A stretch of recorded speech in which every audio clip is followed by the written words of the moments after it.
Hello, I'm Matthias from DANmed, and I hear you got some problems with our shrink tube from the storage shaft. Today I will show you how to solve this problem. So the main problem is if you cut the shrink tube straight like this, then the shrink tube doesn't go underneath this working end. When you cut the working end at the shrink tube in 45 degrees angle, like this,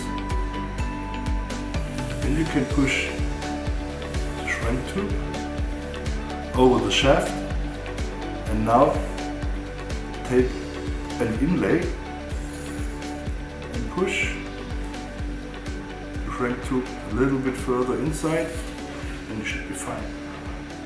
Now you can insulate the shrink tube in the oven. Here you see the 45 degrees angle.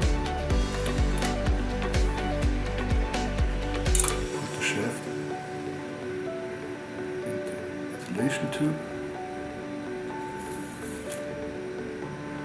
And now this needs to push further inside. Take the inlay, push it further. That's it. Be careful when you push the shaft into the insulation tube so it doesn't damage the shaft inside. Be careful with that. That's it.